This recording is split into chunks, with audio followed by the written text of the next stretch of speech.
Alors ce coup d'État au Niger, contrairement aux autres, enfin, contrairement à celui du Mali, parce que les autres, c'est encore plus compliqué, mais contrairement à celui du Mali, je pense que les services de renseignement avaient senti le vent tourner. On n'a pas voulu les écouter, ou on s'est dit, à l'Élysée, où on s'est dit on ne va pas faire d'ingérence, voilà, c'est la nouvelle Afrique, c'est le nouveau monde, bla bla. Le 26 juillet, c'est même pas un coup d'État qui s'est passé au Niger. C'est même pas un coup d'État. Il n'y a même pas eu un seul coup de feu. C'est simplement le patron de la garde présidentielle qui a enfermé le président chez lui. C'est tout. Il ne s'est rien passé d'autre que ce moment-là. Il est d'ailleurs toujours à la même place 8 mois ou 9 mois après. Hein, au palais présidentiel. Il est toujours au même endroit, au milieu de la garde présidentielle. Donc c'est la garde présidentielle qui fait le coup. Et ensuite, les autres corps d'armée vont se questionner pendant quelques heures, et les autres corps d'armée vont venir rejoindre la garde présidentielle, vont venir s'allier au général Tiani, qui a pris le président en otage. Et donc, ça, ce coup-là n'est pas passé, et donc, on a demandé que le président élu soit remis dans ses fonctions. Alors, la France a demandé, la CEDEAO a demandé, le président doit être remis dans ses fonctions, ce que la junte n'a pas accepté. Et à partir de ce moment-là, les choses ont dégénéré parce que la CEDEAO a demandé des sanctions extrêmement graves, extrêmement difficiles pour un pays enclavé comme le Niger. C'est les pires sanctions économiques qui aient jamais été mises en place. Parce que la junte, la CEDEAO va menacer les nouvelles autorités militaires d'intervenir militairement si Mohamed Bazoum ne retrouve pas le chemin du pouvoir. Et la France et Emmanuel Macron, parce qu'on est en été, donc c'est vraiment, ils sont 3 à gérer cette crise en France à ce moment-là, et Emmanuel Macron suit les préconisations de la CEDEAO, et il adopte les sanctions et il dit oui, et il est prêt à aider à une intervention militaire.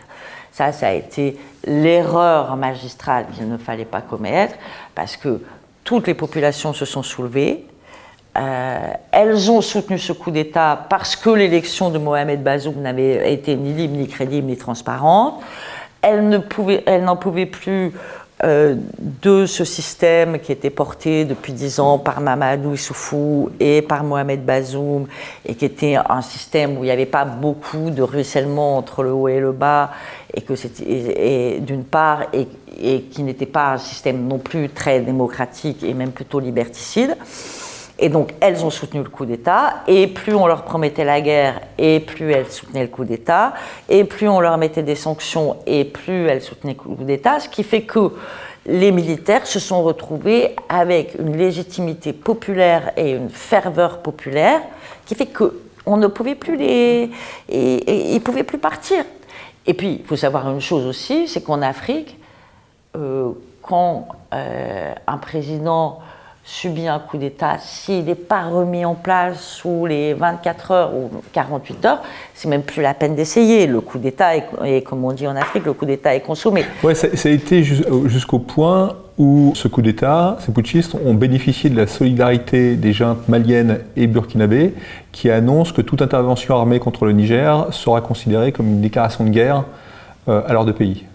Ah bah oui, puisque là, on a les Maliens et les Burkinabés ont aussi fait des coups d'État, c'est aussi des gens militaires, donc ils sont solidaires de leurs amis nigériens, et donc ils disent si jamais il y a une guerre, et en plus eux-mêmes sont en froid avec la CEDEAO, qui vont d'ailleurs tous quitter après, sont en froid avec la CEDEAO, eux aussi avaient subi des sanctions, enfin, le Mali, pas le Burkina, ça fait partie des doubles standards, mais c'est autre chose.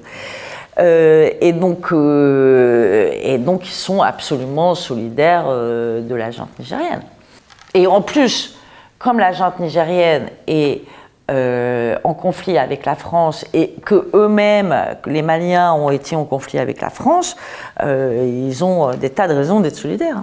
Alors, ce qui est assez étonnant, c'est que les Américains, en fait, changent leur fusil d'épaule. C'est-à-dire qu'ils vont dire, bon, finalement, on va accepter ce putsch, d'accord? Mais lui, Macron, s'entête. Oui, parce que les Américains comprennent très très vite qu'une opération militaire, même si c'est une opération... À partir du moment où vous avez la population qui soutient et qui est prêt à faire barrage de son corps si jamais la junte est attaquée. Vous imaginez bien que même si ça devait être une petite opération de force spéciale ou je ne sais pas, vous auriez des victimes civiles.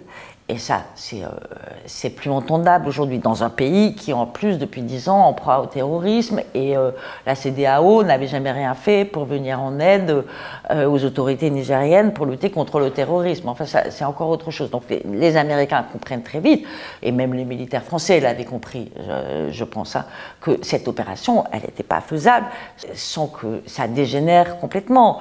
Donc très vite, ils se disent, on ne peut pas intervenir militairement pour remettre le président au pouvoir. Et donc, c'est le Nigeria qui devait être le fer de lance de la CEDEAO pour rentrer. Il y avait des problèmes internes au Niger parce que les populations, le nord du Nigeria ne voulaient pas les combattre contre leurs frères nigériens, c'est des voisins. Mais c'est les Américains qui ont demandé, ça je l'ai su, c'est les Américains qui ont dit au Nigeria, vous n'intervenez pas. Et si la CEDEAO n'intervenait pas, bien évidemment, la France ne pouvait pas les aider à intervenir. Parce que, voilà, donc c'est eux qui mettent un holà à cette affaire-là. Mais la France va rester rigide, droite dans ses bottes pendant 2 mois. Finalement, le 25 août, les autorités de Niger ordonnent le départ de l'ambassadeur Sylvain Ité sous 48 heures. Paris refuse de rappeler Sylvain Ité pour le laisser au Niger. Dès lors, la France se retrouve dans une situation extraordinaire et sans précédent dans l'histoire, avec un ambassadeur claquemuré dans la chancellerie et des militaires cloîtrés dans leur base. Je peux dire que c'est un moment, je m'en rappelle très très bien parce que ça nous a pris, je dis nous, parce qu'on était un certain nombre à suivre cette affaire presque heure par heure. On a eu très très peur parfois que la France intervienne parce qu'on savait quelle catastrophe ça allait être d'intervenir dans ce pays qui est déjà martyrisé par les djihadistes, qui a déjà des problèmes parce que c'est un pays très pauvre. Enfin, c'était voilà. Et quand on voyait cette situation où l'ambassadeur ne pouvait plus sortir, que les militaires étaient cloîtrés dans leur base, alors qu'il était si simple de répondre à la demande, parce qu'en plus, la Convention de Vienne fait que la France se mettait en faute par rapport à la Convention de Vienne en ne rappelant pas son ambassadeur, puisque les autorités nigériennes lui avaient demandé de partir. Donc on était dans une situation complètement anormale, illégale, alors qu'il était, à un moment donné, vous avez des autorités, même si vous pensez qu'elles ne sont pas légitimes, c'est quand même l'État nigérien, c'est eux qui dirigent le Niger de fait, qui vous demandent de partir. Il fallait être raisonnable, il fallait partir. Et d'ailleurs, c'est ce qu'Emmanuel Macron va accepter de faire, mais très tard, très très tard, quand l'image de la France aura été terriblement dégradée. Moi, je me souviens de cette époque. Les journalistes, tous les journalistes arabophones, les anglophones suivaient cet épisode, enfin on ne peut pas dire ça un épisode, mais ces événements jour par jour, ça faisait la une des télés étrangères.